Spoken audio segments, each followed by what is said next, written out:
안녕하세요. 김현우 기사입니다. 우리 이번 시간에는 대손세액공제 신고서 작성하는 방법에 대해서 알아보도록 하겠습니다. 자, 페이지는요, 98페이지입니다. 자, 우리가 이제 대손세액공제 신고서의 경우에는 대손이 발생한 경우. 자, 대손이라는 거는 우리가 돈을 받을 돈이 있었는데 못 받게 된 경우예요. 받을 돈을 못 받게 된 경우. 그래서 외상매출금이나 그다음 받으러움 등과 같은 이런 채권들 이런 거에 대해서 원래 이제 공급을 하고 나서 우리가 인도를 하고 나서 세금 계산서를 발행을 하죠. 예, 그래서 100만 원에 이제 10만 원을 달라 이렇게 줬는데 상대방이 부가세 신고 기한이 됐어요. 그래서 이게 3월 31일이 됐는데 예를 들어 이게 2월 8일이었고 원래 3월 31일 부가세 전까지 주기로 했는데 계속 안 주는 거예요. 그래서 4월 25일이 돼도 안 줘요. 그래서 우리는 부가세를 10원을 세무서에 납부를 한 거죠. 세금 계산서 이미 발행해놨기 때문에. 그랬는데 결국에는 알고 보니까 6월 30일에 이 사람이 사망한 거예요. 예, 사망을 하면서 결국에는 이 돈을 못 갚게 된 거죠.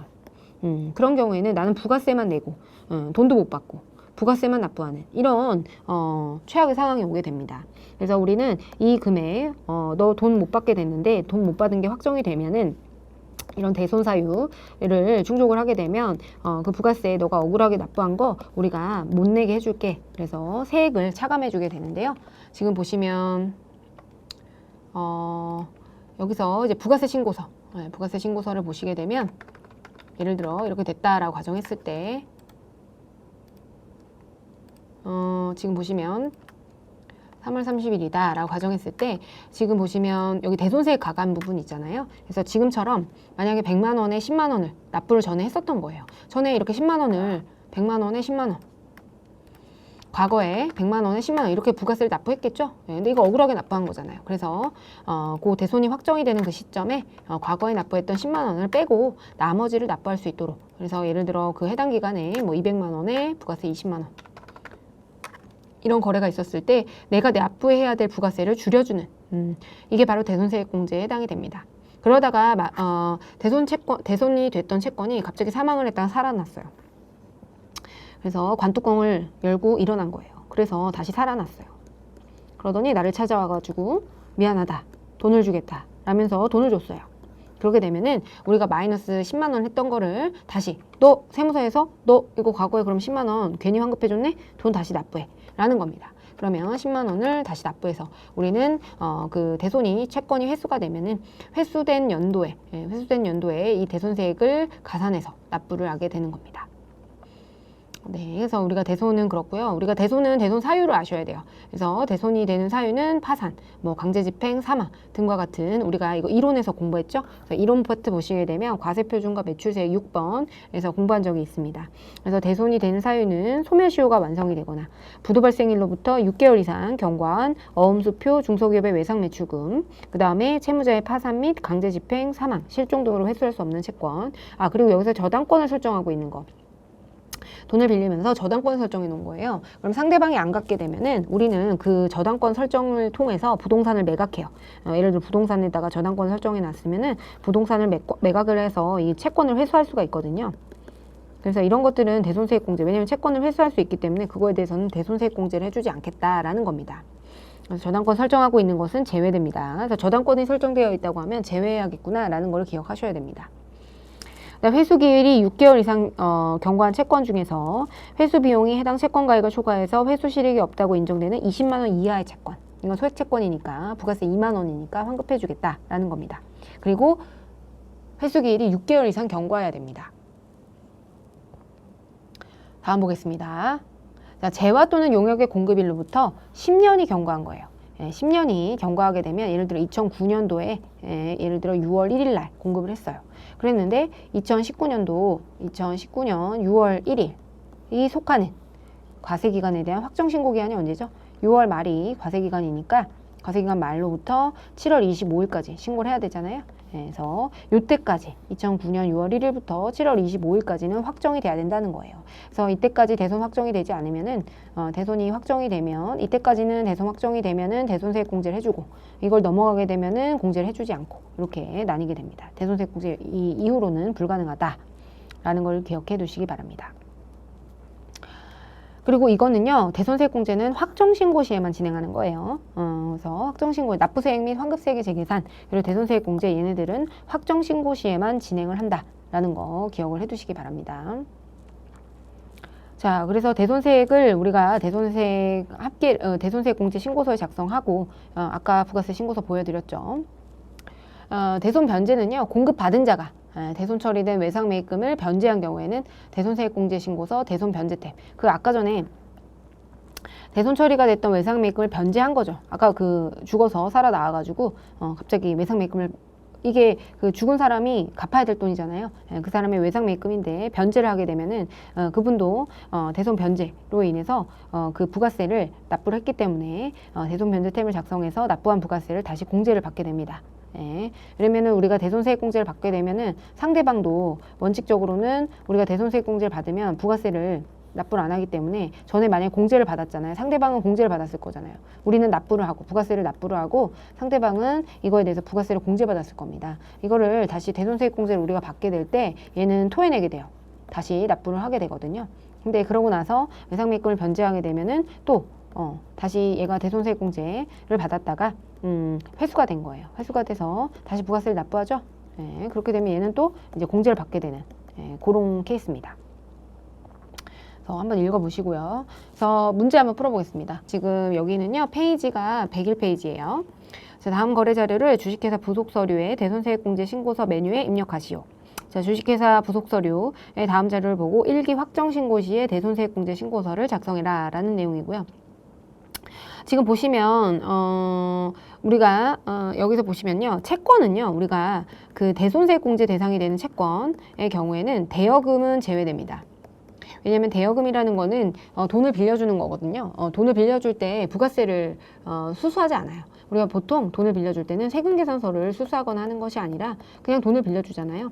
그리고 그래서 부가세를 별도로 받는다거나 그런 행위를 하지 않기 때문에 장기 대여금이든 단기 대여금이든 어쨌든 그거는 대손세액공제 대상은 아니다. 대여금은 기억해 두시고, 그래서 우리가 문제에서는 대부분 매출채권, 외상매출금과 바드러움이 출제가 된다라고 보시면 됩니다.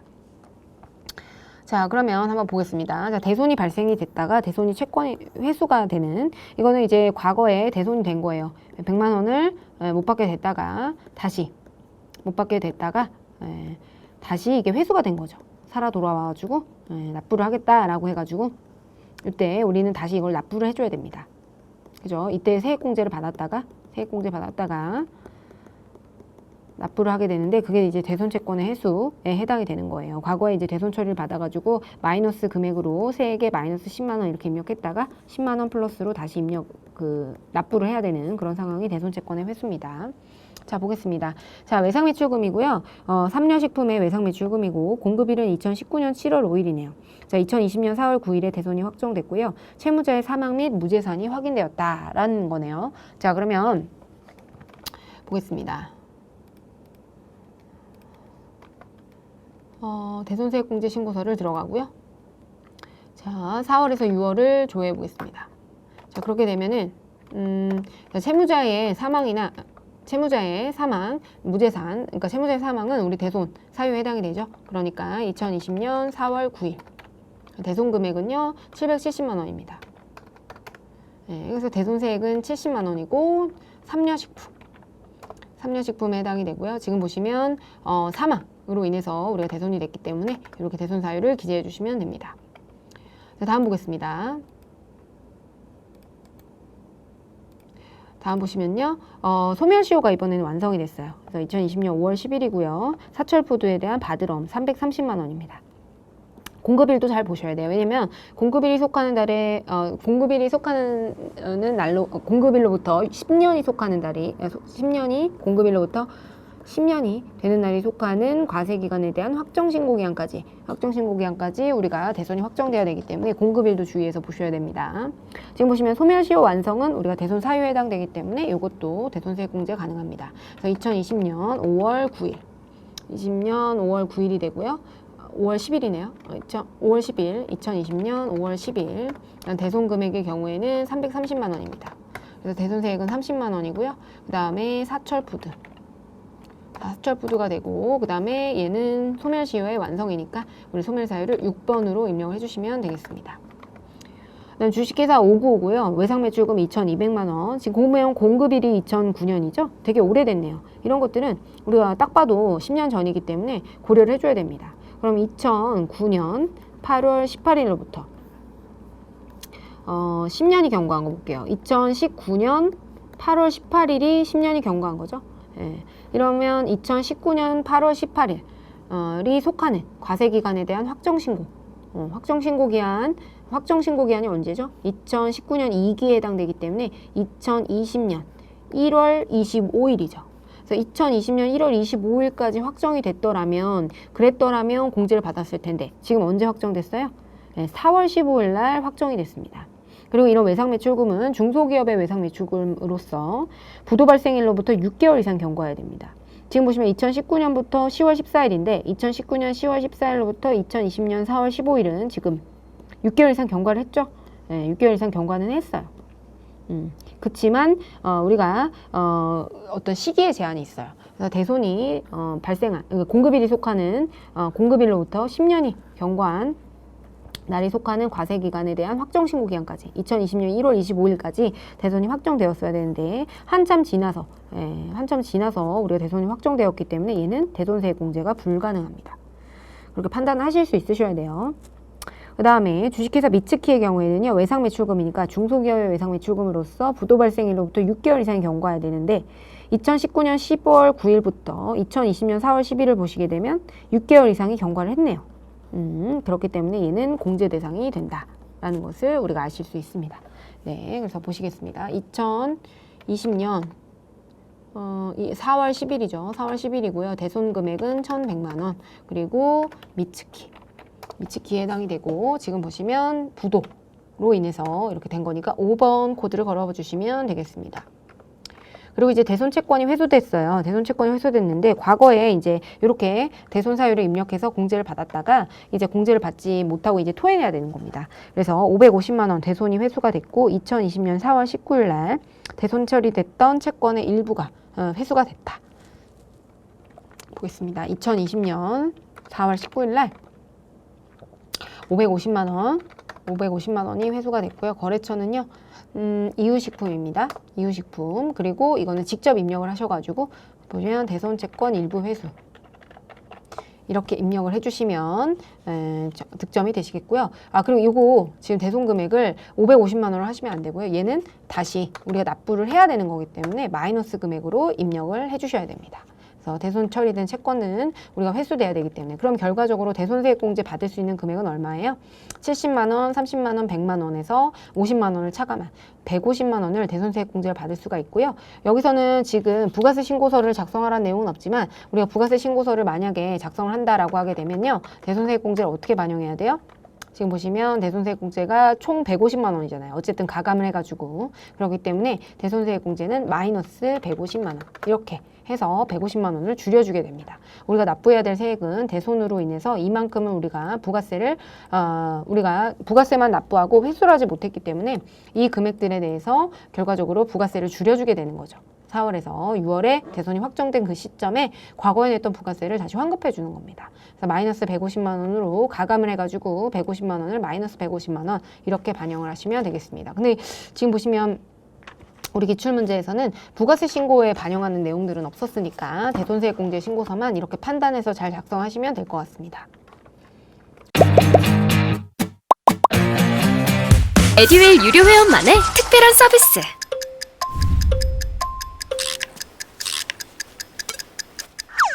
하치하차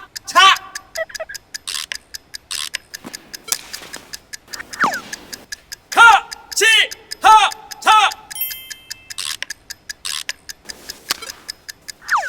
정답! 같이 하자 친구야 에듀윌 유료 회원!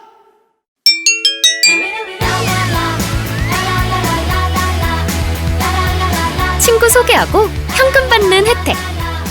오직 에듀윌 유료 회원에게만. 에듀윌.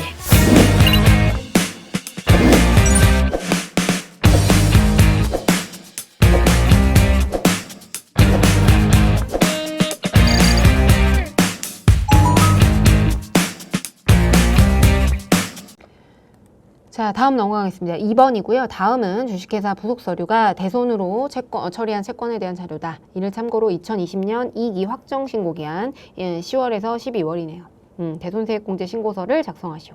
제시된 금액은요, 부가세가 포함된 금액이고 기존에 입력된 자료를 무시해라. 이렇게 나와 있네요. 자, 약속어음이고요. 주식회사 권영상사가 2020년 4월 20일에 공급을 했어요. 그리고 부도어음에 해당이 되네요. 부도어음에 해당이 되네요. 그럼 부도 발생일이 언제죠? 2020년 7월 10일이네요. 그러면 이거는 부도 발생일로부터 6개월 이상 경과해야 되는데 부도어음의 경우에는 지금 6개월이 경과했나요? 확정신고기간 기준으로 했을 때 6개월 이상 지금 경과하지 않았습니다. 그래서 6개월 이상 경과하지 않았기 때문에 얘는 우리가 부도 발생일로부터 6개월 이상 경과하지 않은 채권에 대해서는 가능하지 않고요. 얘는 언제 반영해 줘야 돼요? 6개월 이상 경과한 날이 속하는 과세기간에 확정신고기간까지 해야 되기 때문에 2021년 8, 9, 10, 11, 12, 1월 달이 2020년 1월이 1월 10일이 지나야 되죠. 1월 10일이 지나야 되기 때문에 2021년 1기 확정신고기한에 반영을 해줘야 된다. 이렇게 판단을 하실 수 있으셔야 됩니다. 그렇고요. 그래서 얘는 우리가 대상이 되지 않는다. 대상이 되지 않는다라는 거 보시면 되겠고, 두 번째 중고나라에 대해서 얘는 파산을 했네요. 부도가 아니기 때문에 기간을 따질 필요 없고요. 지금 공급일은 2019년이기 때문에 얘는 가능하겠다. 그러면 자, 입력을 해보겠습니다. 중고나라에 대한 거. 자, 10월에서 12월. 10월에서 12월에 해당이 되고요. 대손 확정일은 지금 보시면 파산. 중고나라는 법원으로부터 파산 선고를 받았대요. 2020년 10월 31일에 대손이 확정됐다라고 했으니까 10월 31일에 파산으로 인해서 확정이 됐으니까 1,100만 원이네요. 그리고 거래처는요, 얘는 이제 중고나라 이렇게 되고요. 그리고 파산으로 인해서 우리가 대손이 확정되었습니다. 그 다음에 한강무역에 대한 거고요. 2017년 8월 31일에 공급을 했고 대손 금액은 2,200만 원. 그리고 얘는 지금 소멸시효가 완성이 됐네요. 소멸시효 완성은 언제예요? 외상매출금은 2020년 8월 31일에 법정 소멸시효가 완성됐다라고 하니까 이 기간으로 해서 소멸시효 완성으로 기재해 주시면 되겠습니다. 2,200만 원이고요. 그 다음에 한강무역입니다. 한강무역이고 지금 보시면 소멸시효의 완성. 자, 6번 이렇게 됩니다. 그 다음에 주식회사 용인상사로부터 2020년 12월 25일에 외상매출금 4,400만 원을 회수했는데 이 금액은 2020년 1기 확정신고 시에 어음 부도의 사유로 세법에 맞게 대손세액공제를 받았던 금액이다. 그러니까 우리가 대손세액공제 받았던 거를 다시 회수하게 되는 그런 케이스에 해당이 되겠네요. 그래서 2020년 12월 25일에 외상매출금 4,400만 원을 회수했다라고 했으니까요. 그 회수된 날에 우리는 2020년 12월 25일에 마이너스 4,400만 원 해서 400만 원을 차감해서 다시 납부를 해줘야 되겠네요. 그러면 얘는 용인상사고요. 얘는 아까처럼 7번 대손금 회수 이렇게 입력을 해주시면 되겠습니다. 그럼 얘는 지금 마이너스 100만 원이잖아요. 그래서 부가세 신고서에는 100만 원을 추가적으로 납부하도록 이렇게 설정을 해주실 수 있으셔야 됩니다. 네, 그래서 이렇게 되고요.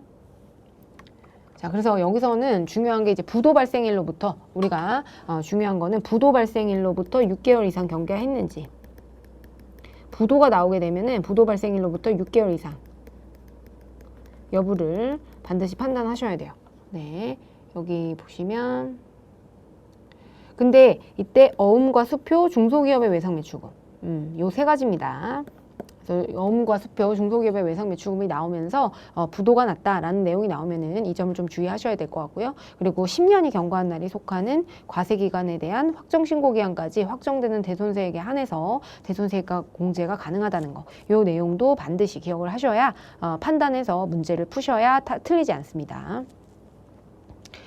자, 다음 넘어가겠습니다. 자, 부동산 임대 공급가액 명세서입니다. 자, 부동산 임대 공급가액 명세서는요, 내가 예를 들어 월세와 그 다음에 전세를 받는 두 가지 경우가 있어요. 그랬을 때 이 월세의 경우에는 부가세를 납부하잖아요. 10%에 대해서 월세에 대해서 10% 부과하는데 전세보증금에 대해서는 이 월전세 전환율이라는 게 있음에도 불구하고 월세는 부가세를 납부하는데 전세는 부가세를 한 푼도 납부하지 않는 그런 문제가 발생을 하게 됩니다. 전세를 네가 받는 이유는 월세만큼의 수익률을 네가 다른 데서 어쨌든 그 전세보증금을 은행에 넣어놓으면 이 월세만큼 나온다는 소리 아니니 그러니까 너한테도 보증금에 대해서 부가세를 과세할 거야 라는 겁니다. 그래서 이 전세 보증금에 대해서 우리 이자율이 있거든요. 그래서 네가 은행에 이걸 넣어놓으면 이자율만큼은 수익이 나지 않겠니? 그래서 1.8%의 365분의 1수 우리가 예치해 놓은 일수를 계산을 해서 여기에 대해서 10%를 부가세로 부과하겠다. 이만큼은 너가 이거 이상의 수익률을 거둘 거니까 네가 전세로 보증금을 받은 거 아니겠니? 라는 겁니다. 그래서 일단은 우리가 월세 계약, 부동산 임대 계약을 하게 되면은 보증금 얼마에 월세 얼마 이런 식으로 계약을 하게 되는데요. 이 보증금과 월세의 그 전월세 비율이 있어요. 그렇기 때문에 그거에 맞춰서 이제 어떤 과세 형평을 위해서 그렇게 하겠다는 겁니다. 그래서 우리 부동산 임대 공급가액 명세서는 작성을 따로 해주셔야 되고요. 보증금에 대해서 내용을 작성해야 된다. 근데 이제 부동산 임대 공급가 이거를 간주임대료라고 하는데요. 지금 보시면 간주임대료가 이 보증금을 은행에 넣어 놓는다면은 이 전세금이나 임대보증금에 대해서 과세 대상 기간의 일수 정기예금 이자율 1.8%입니다. 현재. 그래서 이거에 대해서 365분의 1을 해서 아무튼 이자 정도는 과세를 하겠다라는 거고 이거에 대해서 이렇게 계산된 간주임대료의 10%를 우리가 세금으로 부과하게 됩니다. 네. 근데 요거의 분계가 중요한 게 뭐냐면은 이건 돈을 받아서 내는 게 아니에요.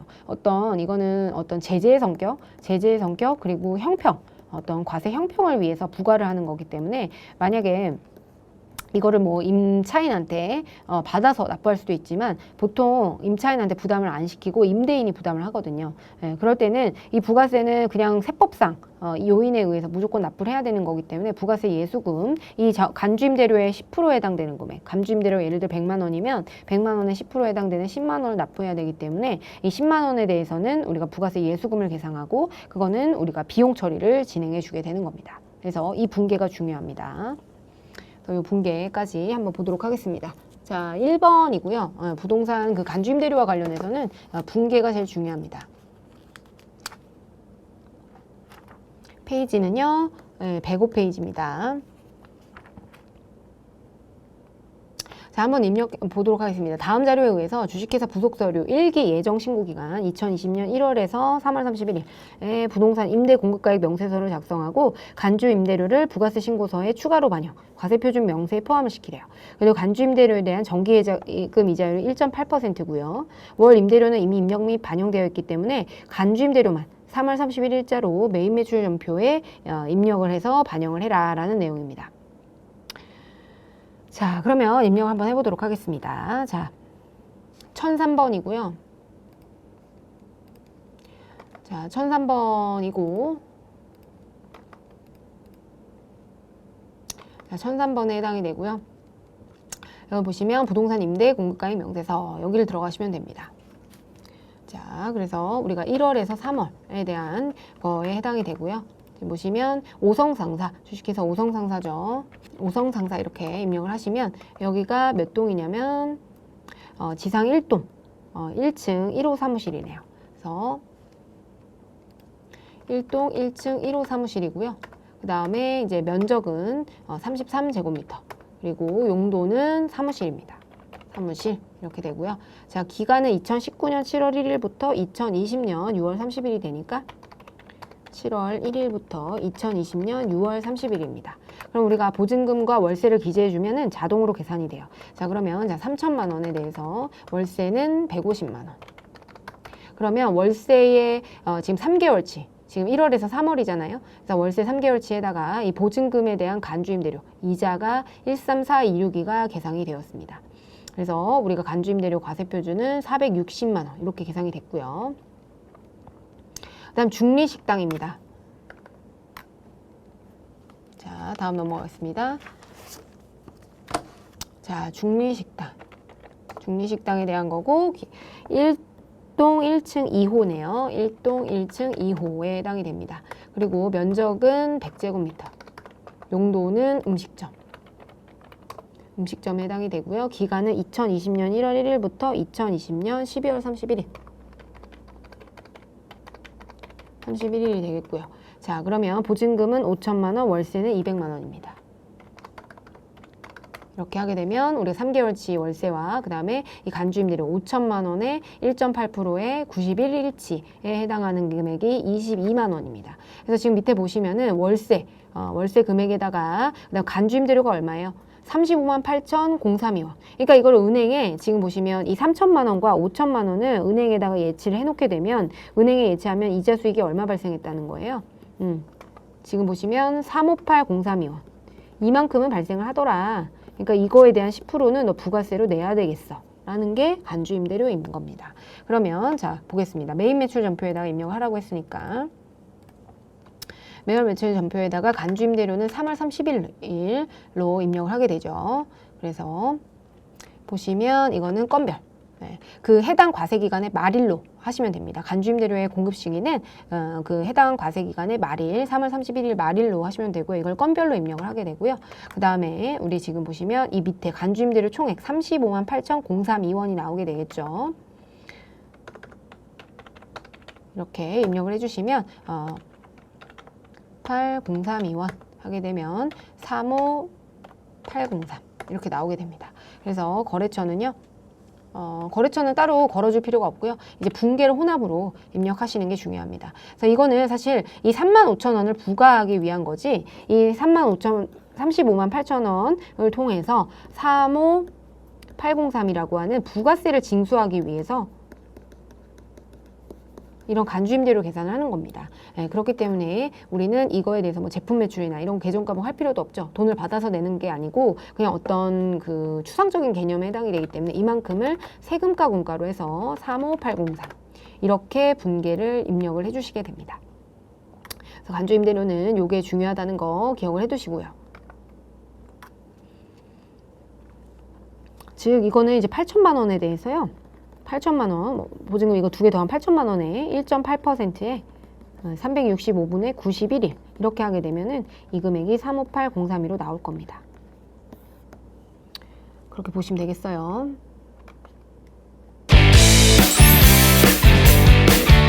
세 개요? 완전 초보였죠. 그것도 생초보. 퇴근하고 에듀윌 강의 들으면서 한 2달 정도 공부했던 것 같아요. 그래서 제가 세운 목표는 강의를 한번 다 듣고 기본기를 만든 후에 기출문제를 풀자 이거였거든요. 강의만 들어도 그 안에 기출문제로 그날 배운 내용 적용해서 풀어보는 거라 공부하는 데 도움이 많이 됐어요. 에듀윌은 합격이다! 네, 됐고요. 자, 그 다음에 이거를 또 부가세 신고서에 입력을 하라고 했죠? 네, 요렇게 입력을 하시고요. 그 다음에 부가세 신고서에 과세 표준에 반영되도록 하라고 했으니까 1월 1일부터 3월 31일을 조회해가지고 아니요 하시고요. 지금 보시면 우리가 메인 매출 전표 입력을 했기 때문에 이만큼 부가세를 납부할 수 있도록 건별해서 이렇게 반영이 됐습니다. 그쵸? 그리고 여기서 지금 보시면 과표 명세를 들어가시면요. 과표 명세에 보시면 이 수익금액 제외로 간주임대료는 사실 매출이 아니에요. 예, 그렇기 때문에 여기 과표 명세 보시면 여기 금액에 수익금액 제외로 우리 매출액이 아니잖아요. 월세만 여기 들어가는 거고 간주임대료. 그래서 여기 밑에다가 간주임대료. 우리는 간주임대료 이런 식으로 기재해서 실무적으로는 수익금액 제외로 만들어 놓습니다. 예, 이건 부가세를 징수하기 위해서 그냥 과세표준에 더해주는 것 뿐입니다.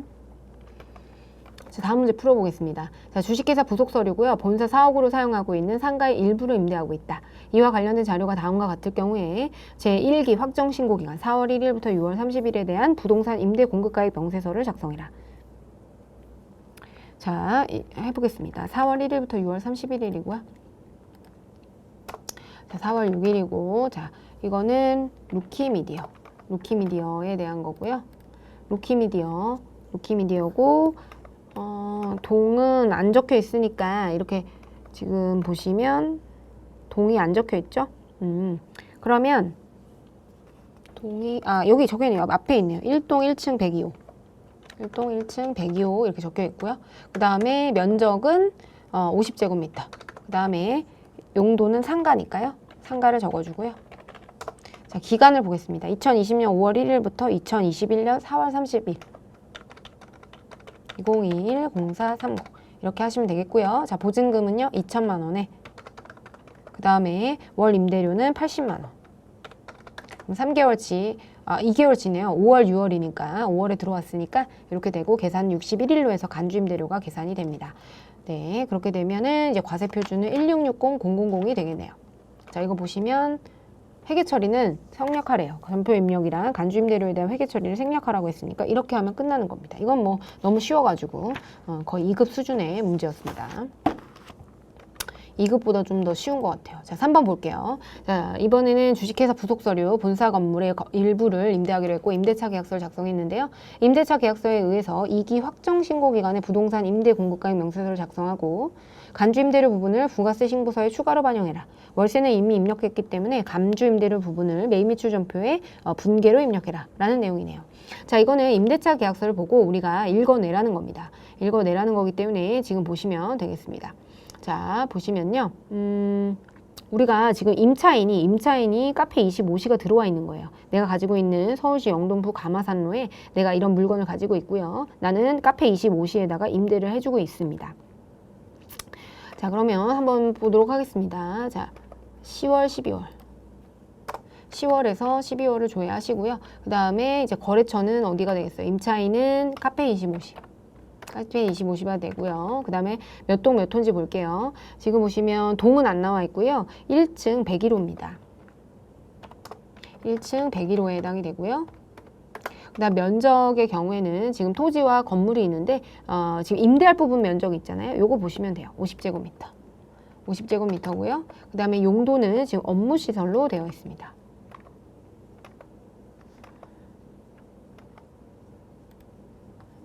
업무시설 이렇게 됐고요. 그 다음에 이제 기간을 보면요. 여기서 2020년 5월 1일까지 임차인에게 인도해서 2021년 4월 30일까지로 한다라고 되어 있으니까요. 2020-0501, 2021-0430 이렇게 됩니다. 그래서 보증금은요. 지금 보시면 1,000만 원에 1,000만 원에 80만 원, 1,000만 원에 80만 원 이렇게 되네요. 그러면 240만 원이 되겠고요. 그리고 845, 245 이렇게 됐어요. 그래서 우리가 과세 표준은 2445, 245가 됩니다.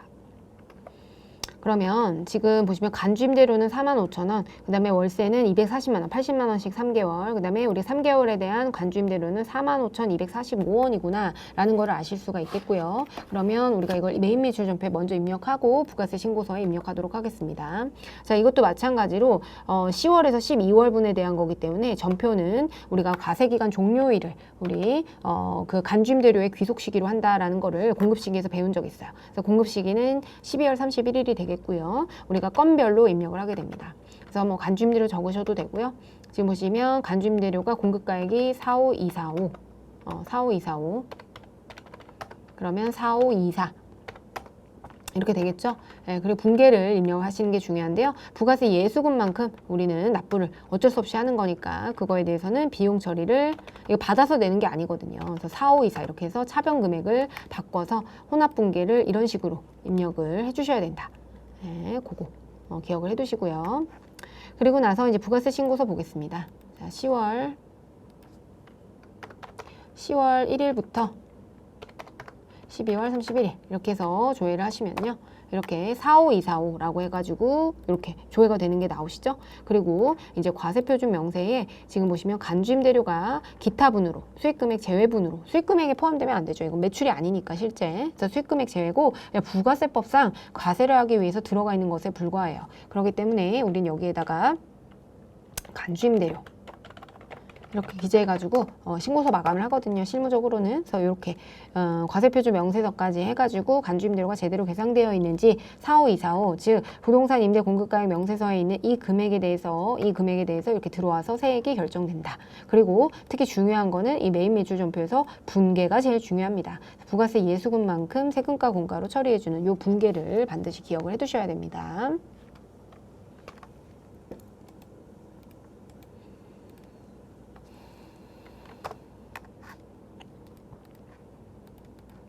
자, 그러면 수출실적 명세서 들어가겠습니다. 얘는 페이지 109페이지가 되고요.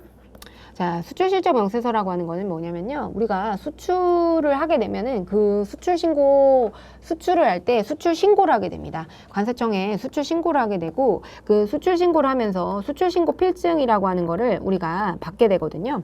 그거에 대한 내역을 적는 거예요. 그래서 직수출을 하는 경우에 그 수출 내역을 관세청에 신고하게 되고 그 신고서 에 해당되는 그 수출 신고 필증이 있게 되면 그거를 적어서 내면 그것만큼 영세율이라고 하는 정확한 증거가 없거든요. 영세율이라고 하는 거는 굉장히 중요한 굉장한 혜택에 해당이 됩니다. 0% 세율은. 그렇기 때문에 우리가 반드시 영세율에 대해서는 첨부 서류를 제출해야 되고요. 첨부 서류를 제출하지 않게 되면 0.5%의 가산세가 있습니다. 그렇기 때문에 영세율 첨부 서류, 특히 이제 수출 신고 필증이라고 하는 거는 외국으로 직접 반출했다는 가장 좋은 증거가 해당이 돼요. 관세청에서 발행을 해주는 거기 때문에. 그래서 그 수출신고 필증을 기재하는 서식이 바로 수출실적 명세서다라고 보시면 되겠습니다. 그래서 이걸 제대로 작성하지 않게 되면 가산세도 있어요. 그래서 요거는 이제 우리 문제를 풀면서 한번 보도록 하겠습니다. 자, 그리고 이때 주의하셔야 되는 건요. 대가를 우리가 외국 통화로 받는 경우. 그래서 그때 과세표준은 우리 공급 시기. 즉 공급 시기가 언제예요? 수출하는 재화는 선적일이 공급 시기죠.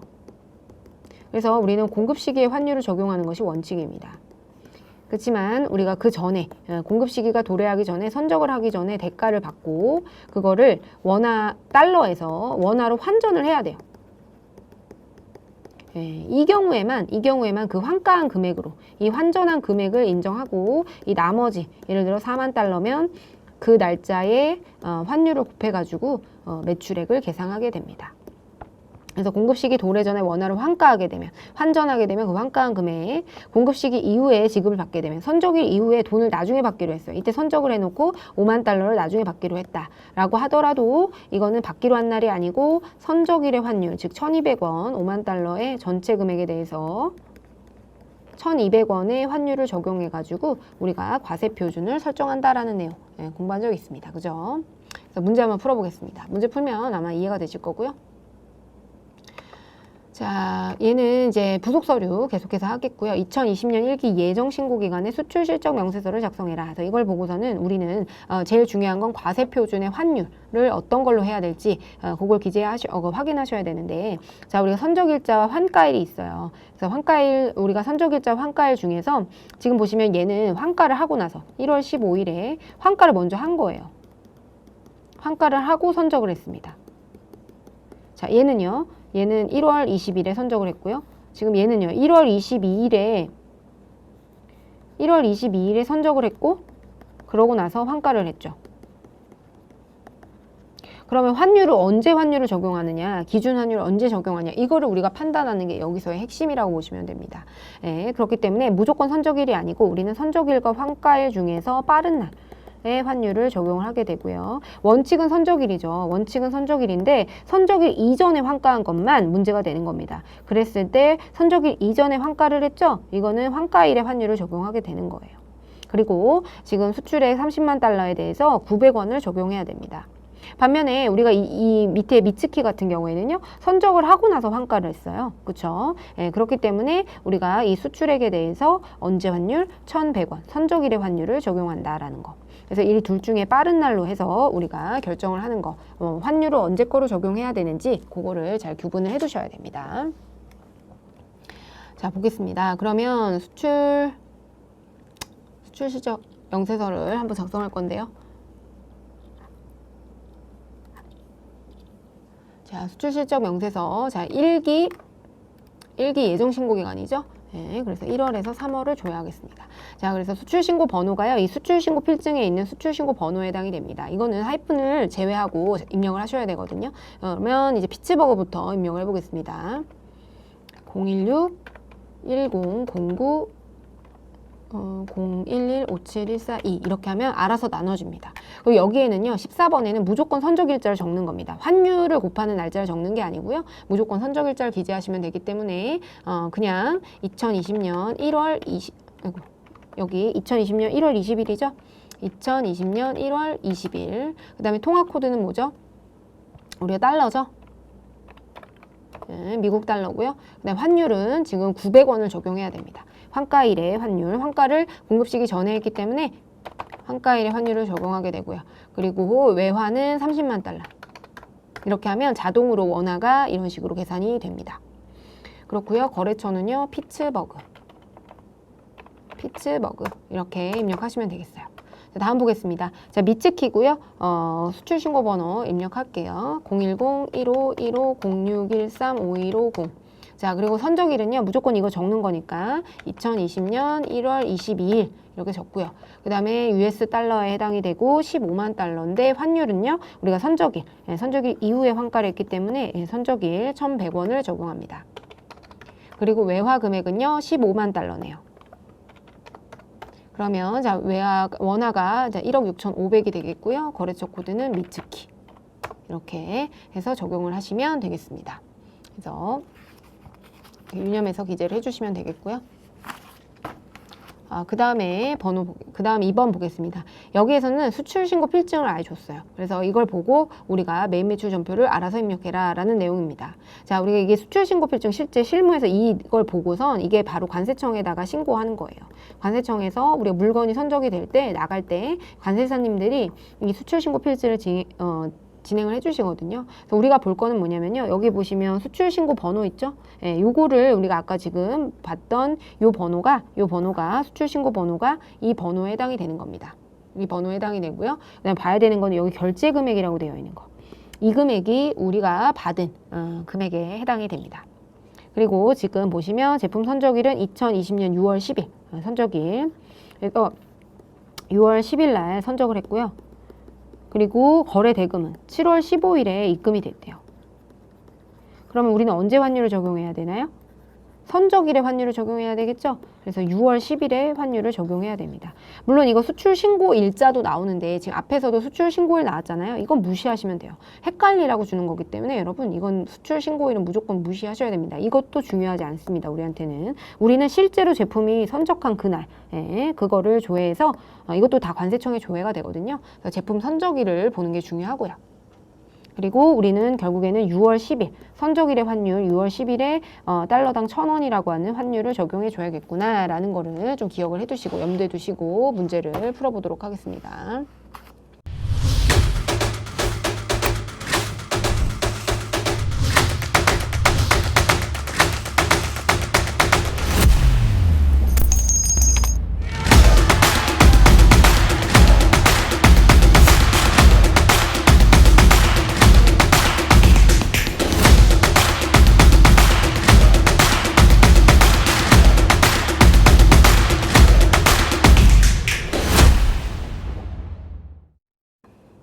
지금 보시면 근데 얘는 매입 매출 전표에 입력을 하고 그 다음에 수출 실적 명세서를 작성하라고 했어요. 그래서 우리가 일단은 이 수출에 대해서 금액이 어떻게 되는지 한번 볼게요. 그러니까 전표를 여기 보면 전표 불러오기 있잖아요. 여기 보시면 전표 불러오기를 통해서 전표 입력해서 우리가 불러오라는 겁니다.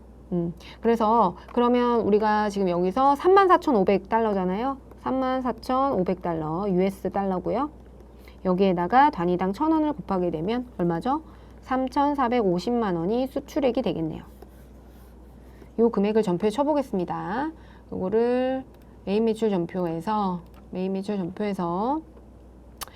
10일이죠. 네, 선적일이 지금 잠깐만요. 6월 10일이니까 6월 10일에 직수출에 해당이 되죠. 네, 그리고 공급가액은요 3,450만 원 이렇게 되고 거래처는요 지금 거래처를 볼게요. 자, 거래처는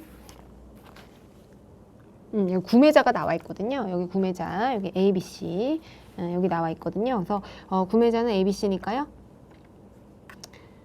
ABC 이렇게 해서 우리가 ABC를 입력해 주시면 되고 영세율은 어떤 영세율이죠?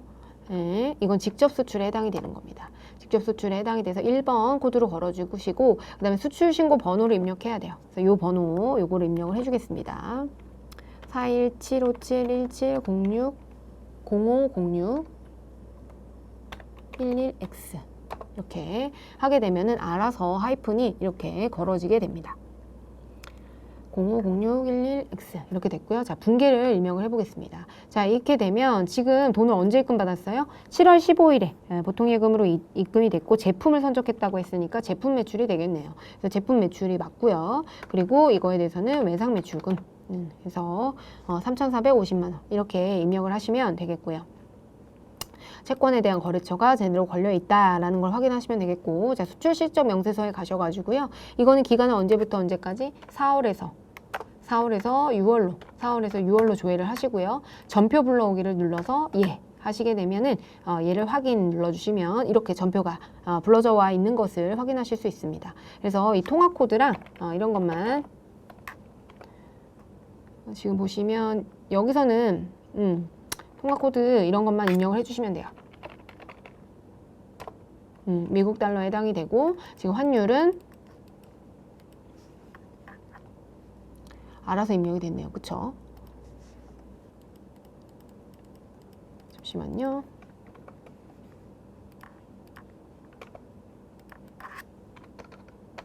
환율 자 1,000원 그 다음에 외화가 35,100원 이렇게 하면 원화 이렇게 해서 요 빈칸들도 다 채워주시면 좋을 것 같습니다.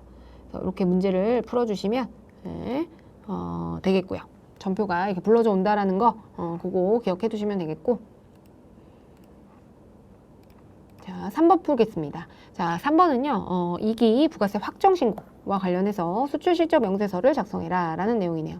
자 지금 보면 얘도 수출 신고일을 자꾸 줘요. 그래서 이거는 우리가 무시하시면 되겠고, 지금 선적일이 제일 중요하겠죠. 수출 신고 번호, 선적일, 그다음 외화 금액을 줬고 거래처와 미국이 줬는데, 자 11월 22일에 선적이 된 거는 11월 22일에 선적이 됐던 거는 외화 대금 22일에 11월 1일에 외화 대금 일부를 받아가지고 외화로 보유한 상태고, 그 외에는 선적일 현재 외상거래에 해당된다라는 거거든요. 근데 지금 보시면 이거는 헷갈리라고 준 거예요. 그래서 2,000달러 먼저 받고 5,000달러는 현재 외상거래라고 하니까 나중에 주겠네요. 그러면 마치 2,000달러가 우리가 미리 받아가지고 외화로 보유하고 있다고 하니까 이거를 마치 언제 환율로 적용해야 되는지 이걸 고민하게 되는데요. 지금 얘는 환가를 한 건가요? 자, 환가라고 하는 건 뭐냐면요, 여러분. 외화 달러에서 원화로 환전한 겁니다. 근데 얘는 지금 달러로 계속 보유하고 있는 거예요. 그렇기 때문에 얘는 언제 11월 22일에 환율을 적용을 해줘야 된다.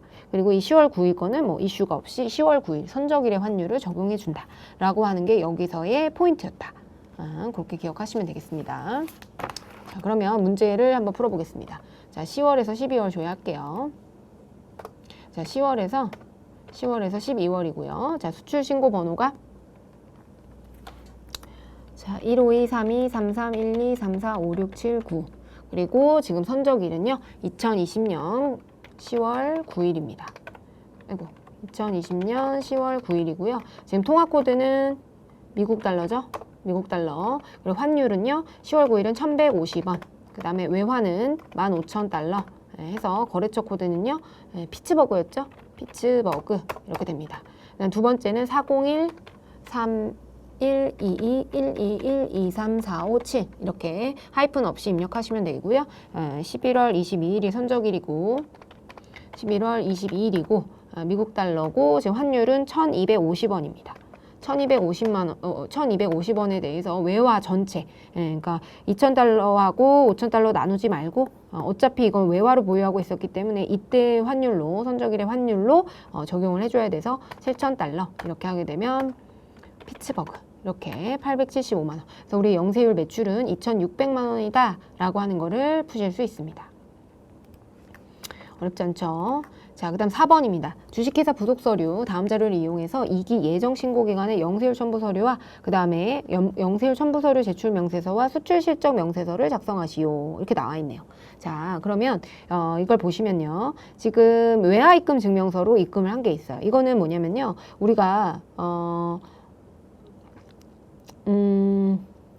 읽어볼까요, 일단은. 자, 기타 영세율 내용이고요. 이건 수출을 하고 나서 해외에 용역을 제공하는 경우에요. 용역을 제공하는 경우에는 우리가 유튜버 분들 같은 경우에도 광고 용역, 그거는 이제 국내에서 제공하는 용역에 해당이 되는데, 지금 보시면 과세 유형 수출인데 영세율 국외에서 제공한 용역, 이건 국외에서 제공한 거네요. 용역 같은 것들을 제공하게 되면 대금을 뭔가 용역의 제공은 눈에 보이지 않잖아요. 용역의 수출에 해당이 되는 경우에는 눈에 보이지 않아요. 그래서 이런 거에 대해서는 어쨌든 용역의 수출을 뭐 수출 신고 필증이나 이런 걸로 이렇게 체크해서 우리가 과세할 수가 없습니다. 그래서 우리는 수출 신고 필증을 이런 재화가 아니라 용역에 대해서는 수출 신고 필증을 작성할 수 없죠. 수출 실적 명세서 작성이 안 되는 거예요. 그런 경우는 우리가 어떻게 하게 되면은 영세율 첨부 서류를 그치만 제출하긴 해야 되죠. 이게 외화를 획득하는데 기여를 했다라는 사실, 그걸 확인해야 영세율을 적용을 받을 수가 있는 거거든요. 그래서 얘는 이제 국외에서 제공하는 용역이고요.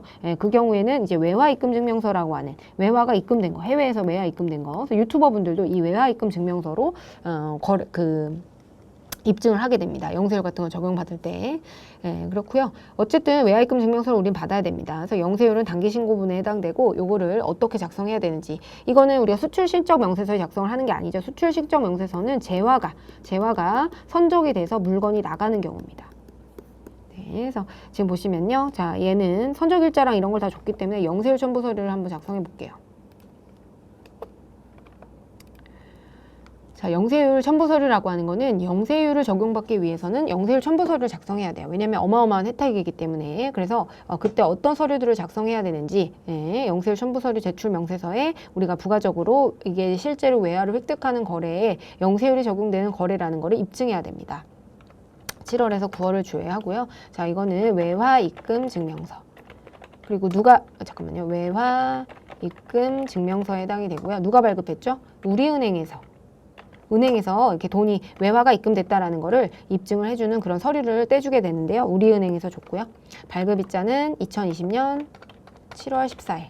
자, 선적일자는 뭐 용역 제공이 완료된 그런 날짜겠죠. 2020년 7월 4일이 되고요. 그 다음에 미국 달러. 잠시만요. 미국 달러에 해당이 되고요. 환율은요. 지금 보시면 우리가 외화가 1010 달러에 해당이 되는데 선적일자 기준으로 해서 우리가 적용을 해야 되겠죠. 그렇기 때문에 1,050원. 자, 7월 4일이 1,050원이니까 자, 1,050원이 되고요. 외화는 1010 달러. 이렇게 하게 되면 원화가 알아서 계산이 됩니다. 그리고 얘는 이제 과세 유형은요. 수출에 해당이 되고요. 코드는 우리가 이게 국외에서 제공하는 용역 6번으로 걸어달라고 했으니까 이렇게 입력을 하시면 되겠습니다. 자, 두 번째도 외화입금 증명서인데요. 지금 우리은행이고요. 잠시만요. 우리은행에 해당이 되고 2020년 8월 25일에 발급을 했고요. 선적일자는 2020년 7월 25일입니다. 그죠? 그리고 선적일자가 7월 25일인데 그때 환율은 1,100원이니까 100원 입력을 해주시고요. 그다음 외화는 1110 달러네요. 그러니까 1110 달러를 입력해 줍니다. 그렇게 되면 122만 1,000원 이렇게 됩니다. 그리고 수출이고요. 그 다음 6번 코드를 걸어주시면 되겠습니다. 그래서 이렇게 수출을 하는 경우가 아닌 경우, 국외에서 제공을 하거나 국내에서 뭐 해외에 용역을 제공하거나 이런 경우에는 외화입금 증명서라고 하는 서류를 하게 되는데 해외에서 돈을 받은 거예요. 달러를 받았다라는 건데 이제 은행에서 이렇게 발급을 해주게 되고요. 발급일자와 우리 선적일자가 주어지게 되면 선적일자의 환율로 해서 우리는 이제 외화를 곱해서 계산을 하게 된다. 이렇게 보시면 되겠습니다. 자, 이번은 우리 수출 실적 내용이니까요. 우리가 원래 하던 것처럼 자, 선적일자와 그 다음에 대금 결제를 보니까 선적을 하고 나서 대금을 결제했네요. 그럼 이제 외화가 이제 있고요. 그러면 우리는 선적일자의 환율로 적용을 해야 되니까 2020년 8월 6일의 환율로 수출 실적 명세서를 작성해 보겠습니다. 자, 이거는 이렇게 저장해서 영세율 첨부서류 제출 명세서를 수출을 하지 않는 경우에, 그래서 수출하지 않는 경우, 즉 용역 같은 경우에는 저렇게 작성을 한다라는 걸 기억해 두시고요. 자, 7월에서 9월을 조회하시게 되고요. 수출 신고 번호는요. 지금 보시면 13010 01044 3332189 이렇게 작성하시면 되겠고요. 선적일자는 2020년 8월 6일이죠. 그 다음에 이제 미국 달러가 되겠고요. 그다음 환율은 1,200원.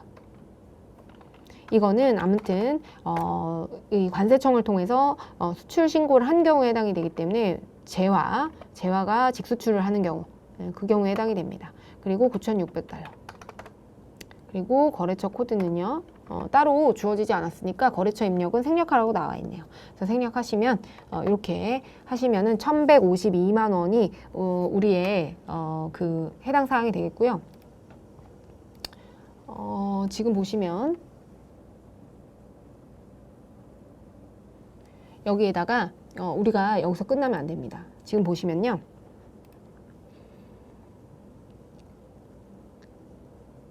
이 금액을 수출실적 명세서에 이 기타 영세율 적용란 있잖아요.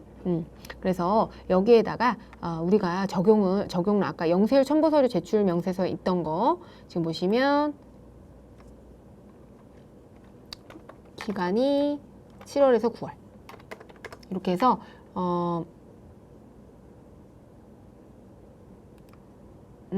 이 금액이 2281,500 이 금액이 우리가 원화로 환산이 된 금액이잖아요. 그래서 이거는 수출된 재화. 근데 그 이외에 기타 영세율이 적용되는 건이 2건이 있죠. 이거를 여기다가 취합해서 적어주셔야 됩니다. 그래서 지금 보시면 우리가 2120이고요. 외화 금액은 2,120원, 그리고 원화 금액은 2281,500 여기까지 해야 완성이 됩니다. 그래서 수출신고 필증에는 지금 수출되는 재화, 수출되는 재화는 이렇게 수출신고 번호가 있지만요. 우리가 그 이외에 수출이 되지 않는 재화, 용역 같은 경우에는 눈에 보이지 않기 때문에 보통 이렇게 재화가 나가면서 수출신고 같은 거 할 수가 없거든요. 용역을 제공하면서. 이런 경우에는 이제 외화로 실제로 입금이 돼서 이게 진짜 국내 외화 창출에 기여를 했고 용역을 수출했다라는 거는 입금을 받아야 계약서나 입금 등의 이런 여러 가지 다른 첨부 서류로 우리가 입증이 되기 때문에 이런 식으로 외화 입금 증명서를 작성하고요. 수출 실적 명세서의 기타 영세율 적용란에 이렇게 원화 금액과 외화로 받은 금액을 기재를 해야 요거까지 되어야 완료가 됩니다. 그렇기 때문에 여러분들 요거까지 기재를 하실 수 있도록 틀리지 않도록 하시면 좋을 것 같습니다. 요거 잊지 않고 요 기타 영세율 적용 이렇게 외화입금 증명서가 나오게 되면은 영세율 첨부서류 제출 명세서와 여기에 있는 금액을 취합해서 수출 실적 명세서 기타 영세율 적용란에 기재를 해줘야 된다라고 하는 사실을 좀 기억을 해두시고 염두해 두시기 바랍니다. 네, 이번 시간 여기서 마치도록 하겠습니다. 감사합니다.